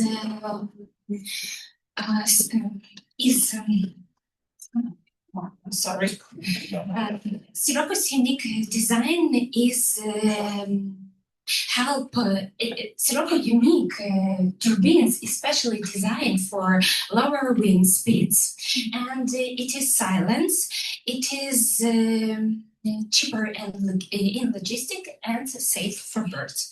But of course, our main advantage is economical, because we can generate electricity cost up to 5 times cheaper than the grid power. It's near 3.8 cents per kilowatt. So currently we are on TRL 7 with our 8 kilowatt turbines that has been fully tested over 12 months. And now we are commercializing our next solution, 30 kilowatt, and plan to scale up with 1 megawatt capacity in 2028. So Sirocco has very strong comprehensive landscape through our competitors because of economical comparison and sustainability effects. So our business model is based on revenue today, of course, and we focus on direct sales and site assessment for quick cost generation, and in future we will be focusing on maintenance and licensing some agreements with our clients. So we are targeting a 15 billion market across the USA and European Union. So, and for today we have some achievements. One signing agreement valued 30,000, 6 LOIs with total value near 1 million, and some generated early revenue. So now we are in seed round of $1.5 million that can unlock for us and our future investors opportunity in 2028, because we are going to receive revenue near 45 million and valuation of company will be near 200 million. And of course, all new investments will be focused on our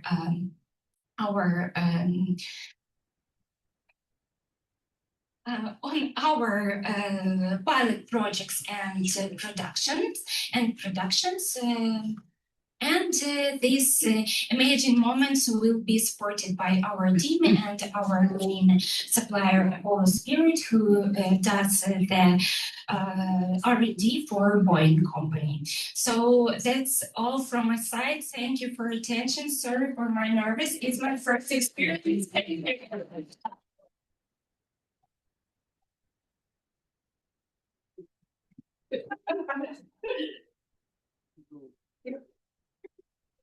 You did really well, so don't worry. I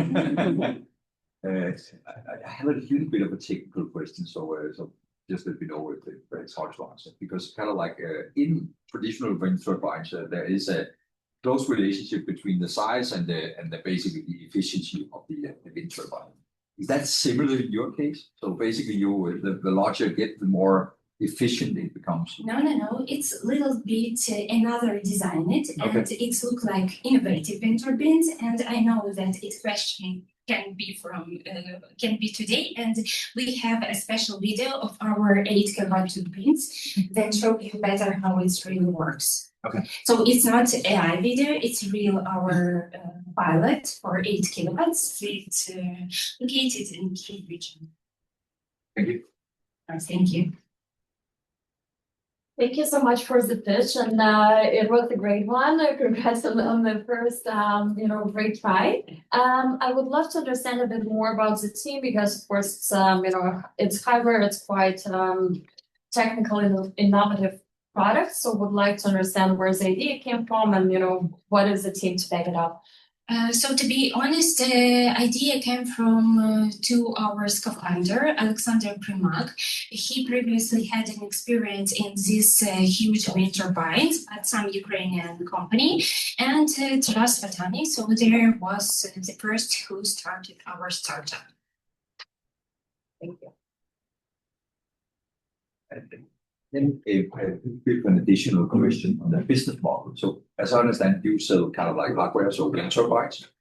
Are you thinking about going in the direction that you see in larger scales, kind of like wind farms and stuff like that, where basically it becomes kind of like project selling, and then you sell the electricity back to the grid or whoever. Are you focusing in on a similar model in the long run? Yes, I think in the same model, but it's not only in perspective till the 2028. I think it's a little bit later because first we will need to improve our technology and then move on to this farm.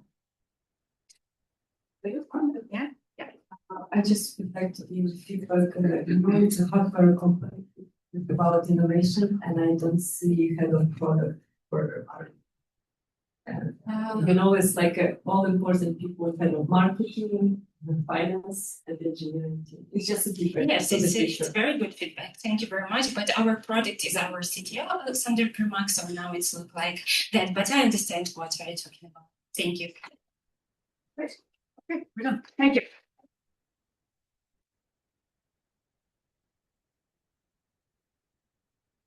And now we have Roslana from Technovator.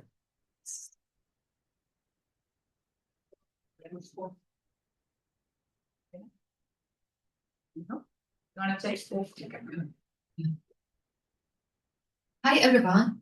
Today I would like to start from a simple question. How many devices do we use in our daily life? I mean, laptop, smartphone. Could you please give me the fair and raise your hand if you use more than 3 devices? More than 4 devices? So many, right? And all these devices require power.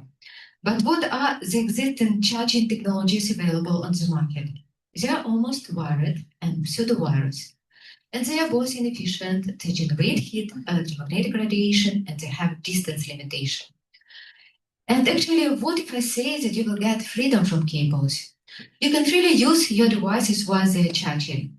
It will be possible to charge electric vehicles without cables or battery replacement, to ensure drones autonomous flight, or probably even to make active implantable devices rechargeable and people avoid repeated surgeries on their organs, or double increase the efficiency of warehousing robots. And there, it will also possible to use them 24/7.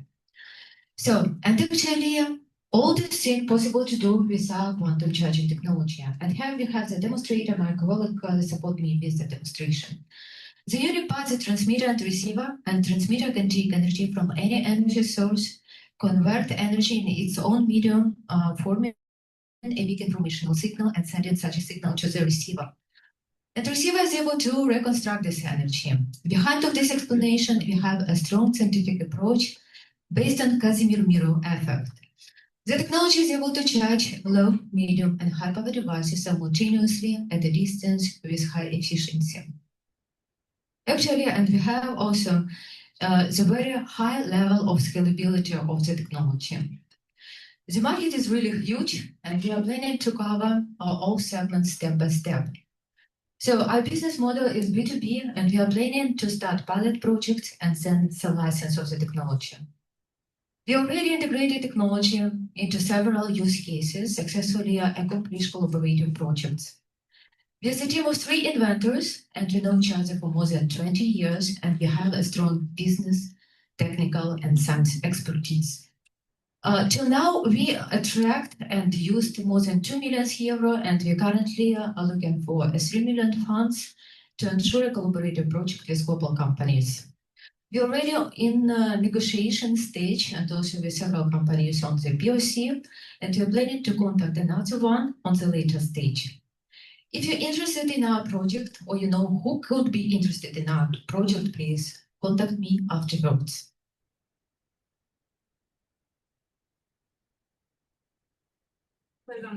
Oh, you have the race figure. What's this 3 million will go ahead? Actually, it's 3 million that we are planning to ensure the production for samples for some global companies.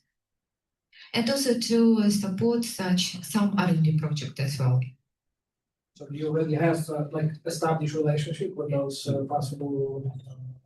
Yeah, actually, we in negotiation stage with some global companies, and with 2 of them we are on the POC stage.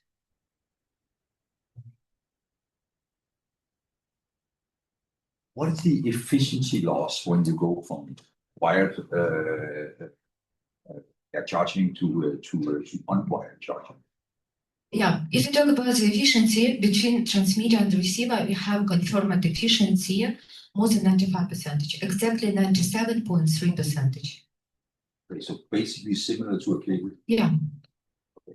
But definitely, if we talk about the system, because we use also the amplifier, rectifier, and they also use some efficiency, and the total system that we did for the electric bike, and because we have the slide also very integrated technology, and also in this slide, I cannot move. Into the e-bike, we can charge over a distance without cables, and we can charge a 0.5 kilowatt battery. But the efficiency of the system is 80%, you know, the total efficiency. But between transmitter and receiver, we have more than 97. Okay, so 1 kilowatt output of charging becomes 0.8 kilowatt of charging. Yeah, it's similar as we use cables if you talk about the transmitter and receiver, but also if you have the components, they take some percentage of energy.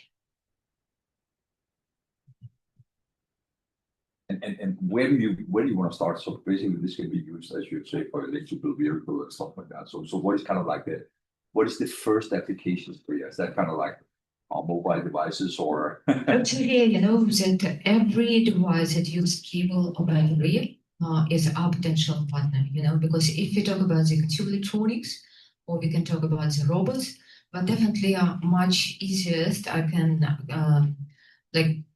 conclude that we can charge all the devices currently up to 0.5 kilowatt because we already have such a solution for demonstration. But technology has a high level of scalability, and we're able to charge even electric vehicles. Yes, but where do you want to start? So electronics, okay. robots. Okay, good. Thank you. Yeah. The last question quickly. Your distribution channels. So first of all, are you targeting individual customers or are you targeting businesses? Business. Okay. The business. Exactly. How does partnerships establish? Actually, we were selected, for example, recently to the Mobile World Congress, and we were able to demonstrate our technology, and actually we were able also, to meet some potential partners during the Mobile World Congress. We were selected by European Innovation Council. Thank you.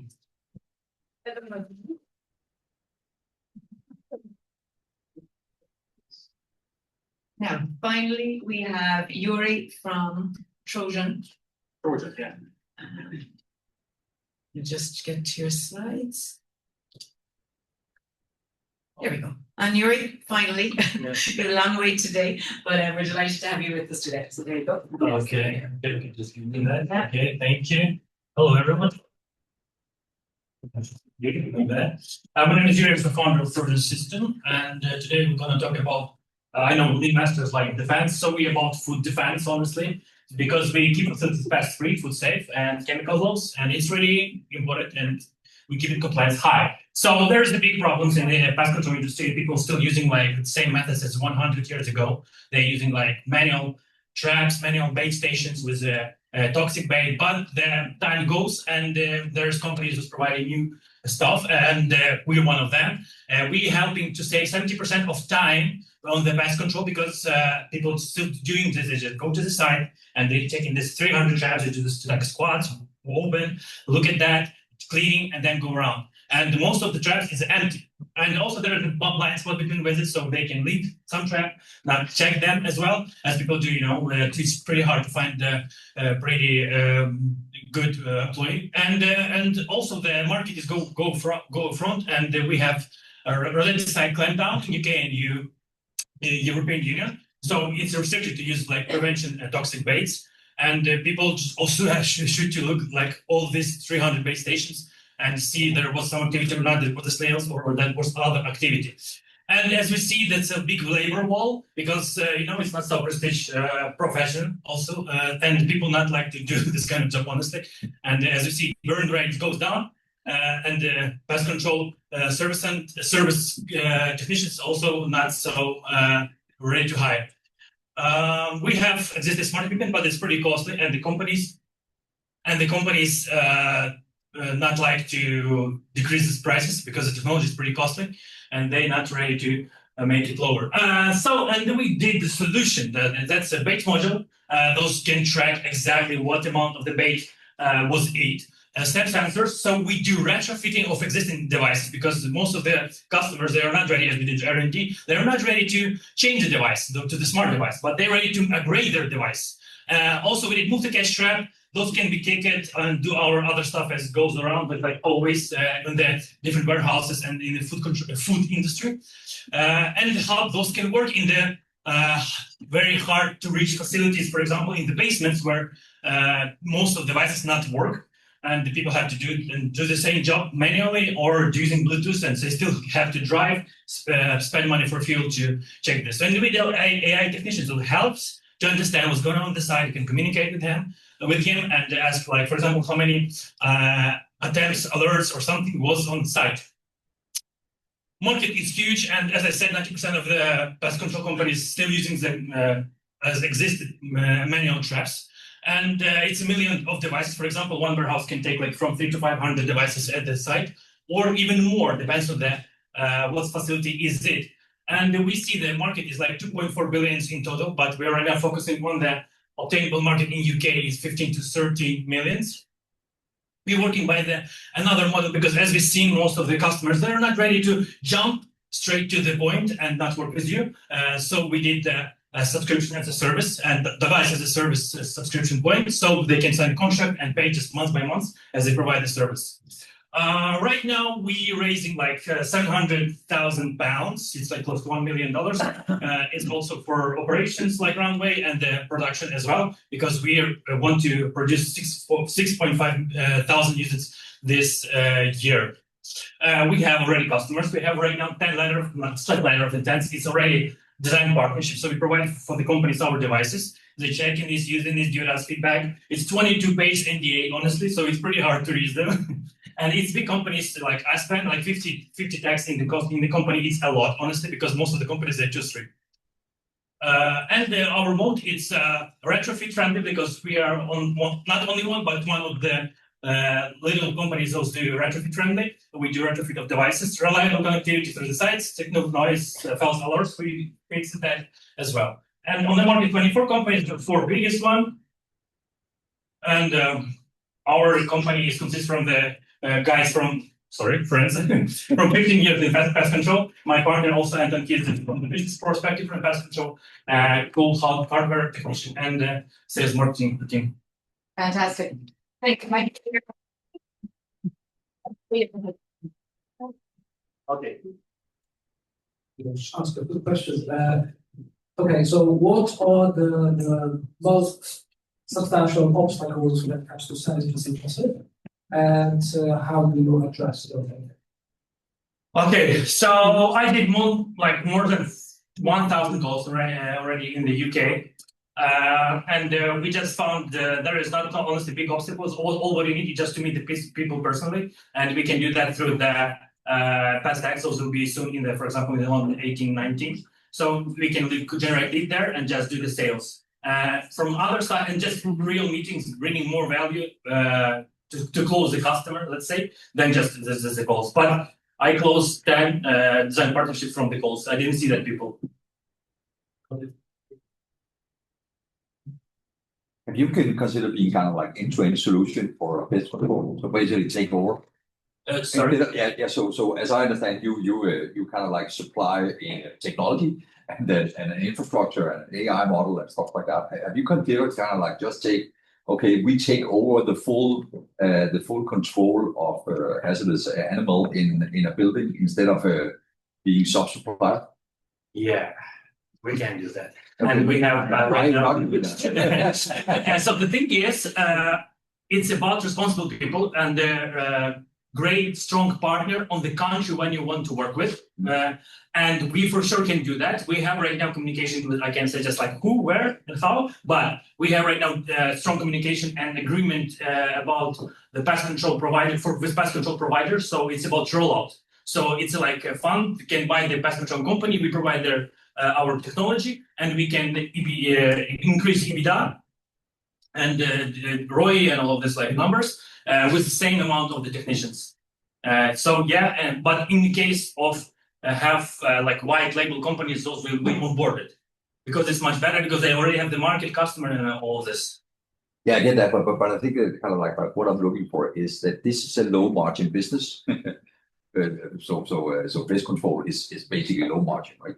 And I'm thinking about if you took a bigger portion of the value chain, so basically end to end, you could basically potentially make more money than just being a sub-supplier that will always get squeezed in that low margin business. So I understand that, and just the thing is, our team is right now like we can cover all ways to that. It's in our potential strategy, and we interested, as I said, in rollout. It's some kind of same thing. So we just hired a CEO, you're working only with our product and on this market, and you're still receiving as you had, and even more because you will have more customers to serve. So in this case. And I will say with they can just get more margin. Yeah, of course. Thank you. Questions? Okay, So that's great. Yeah, thank you. All right.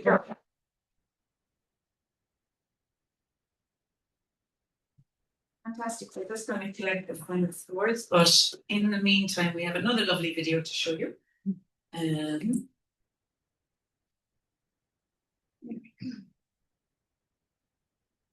Right now, my startup is looking for early users to try our free product and share the feedback. It's looking for customers, investors, partners to expand new markets, and other holdings to launch some interesting pilots. For strategic partners and customers in the furniture and interior design industry. for new webshop, strategic partners to scale AI in healthcare globally. for customers, for funding to build a new product, customers and pilots.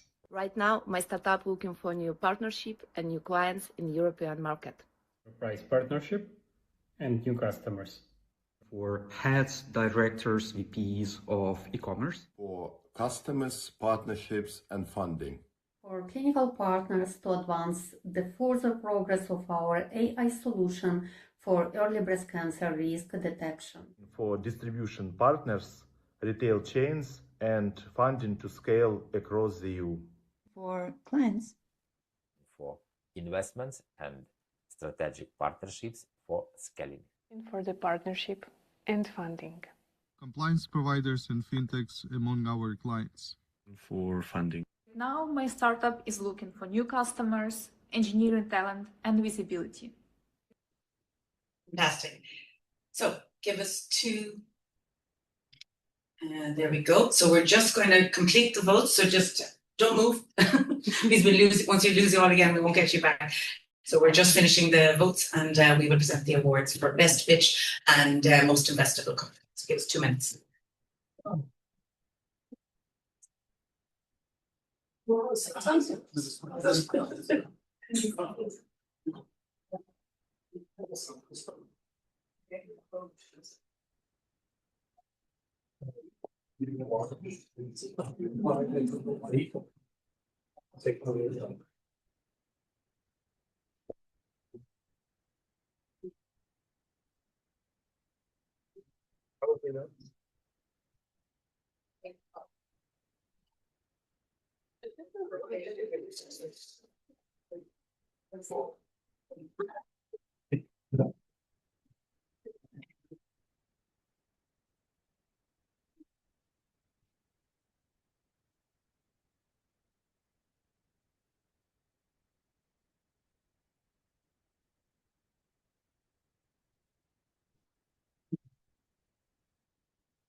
Okay, we're going to do the awards. We might do a better photo in a minute with the awards, but we're going to present them now anyway. First of all, I want a big round of applause for our panel of judges.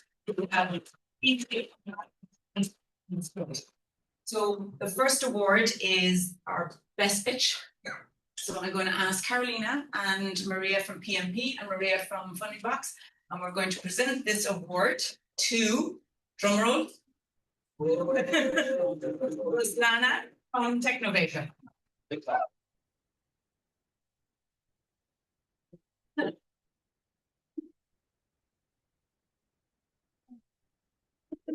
Nothing like having a problem. So we'll go on the other side as well. Yeah.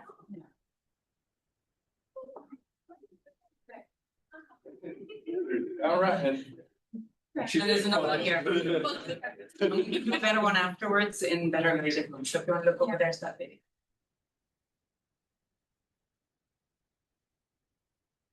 Awesome. With the better lighting. Yeah. I'm gonna have it light. Fantastic. Yeah. Yes, and then second award is for most investable company, and it's going to go to Anastasia from Warsaw. Well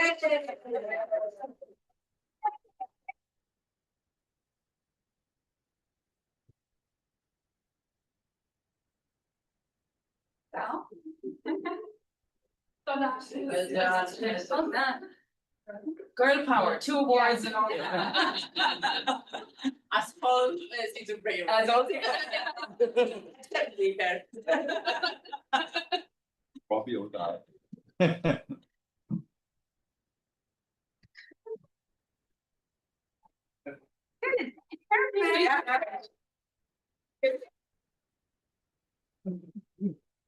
Thank you so much for all your input. Thank you to our panel and our judges and all our presenters and pitchers. Well done. You did a great job. Thank you. So congratulations to all the startups pitching today. We have a small surprise for you, so please don't leave just yet. And drum rolls. And please come here.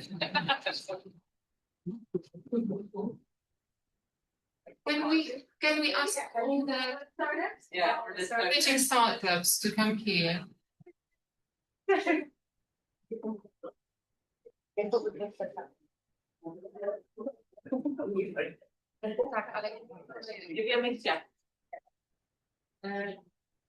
So congratulations, thank you for coming. Thank you for spending this afternoon with us. We think it's a really wonderful closure of all the Seeds of Bravery projects, and we want to present you with a very small gift. I hope you'll find it fun. My kids find it fun. They like money, eh? No, just enjoy. Rush up in the Thank you.